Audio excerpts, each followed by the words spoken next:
আস্তিক আস্তিক, তাহলে আস্তিকদের প্রতিনিধিত্ব সেই শিক্ষা কমিশনের নেই কেন? কিন্তু গণহত্যার জন্য, গণধর্ষণের জন্যে, মানুষকে আয়না করে পাঠিয়ে গুম করার জন্যে আমাদের দলের উপর যে জুলুম করা হয়েছে, আমাদের নিবন্ধন কেড়ে নেওয়া হয়েছে, আমাদের প্রতীক কেড়ে নেওয়া হয়েছে, আমাদের অফিসগুলো সিলগালা করে দেওয়া হয়েছিল, আমাদের বাড়ি করে হামলা করা হয়েছে, আমাদের শেষ পর্যন্ত দিশাহারায় আমাদেরকে নিষিদ্ধ করা হয়েছে।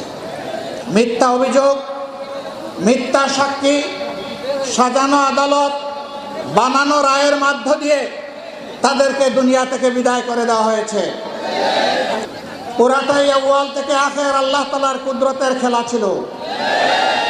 দুনিয়ার এবং বাংলাদেশে কোনো বিচক্ষণ রাষ্ট্রবিজ্ঞানীও কল্পনা করতে পারে নাই এইভাবে বাংলাদেশের বুকে একটা স্বৈরাচারের পতন হবে। এই যে জুলুমগুলা করা হয়েছে, আমরা বলেছি আমরা তার প্রতিশোধ নেব না।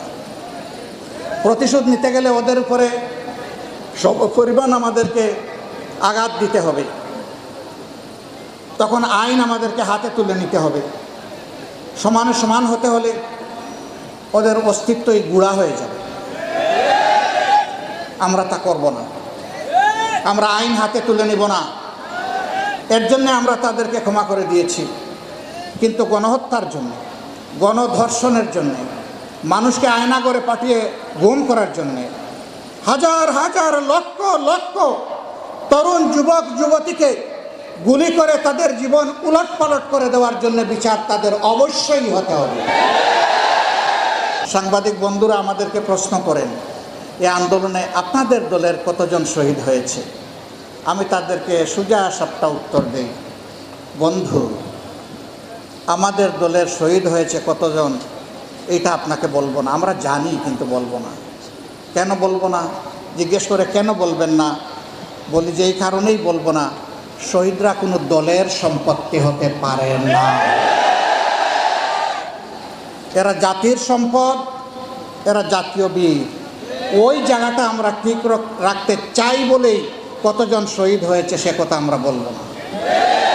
যারাই শহীদ হয়েছে, এই শহীদ আমার, এই শহীদ আপনার, এই শহীদ সমস্ত জাতির।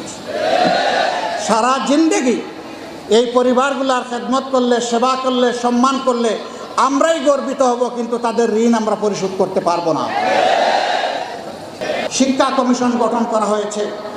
এই দেশের শতকরা ৯৯% মানুষ নাস্তিক, তাই না? কি তাহলে কি? আস্তিক। আস্তিক আস্তে করে বলতেছেন, এখন আর কারে ভয় পান আবার? এদেশের মানুষ কি নাস্তিক? আস্তিক আস্তিক, তাহলে আস্তিকদের প্রতিনিধিত্ব সেই শিক্ষা কমিশনের নেই কেন?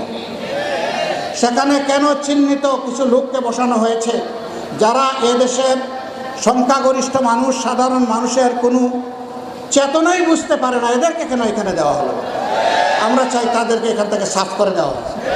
তারা তাদের যে ময়দানে ছিল ওখানে গিয়ে কাজ করুক, আমাদের আপত্তি নেই। তাদের সওদা তারা বিক্রি করতে থাকুক, জনগণ তাদের প্রোডাক্ট কিনলে আমাদের কোনো আপত্তি নাই। কিন্তু জাতির গাড়ে তাদেরকে বসতে দেওয়া যাবে না।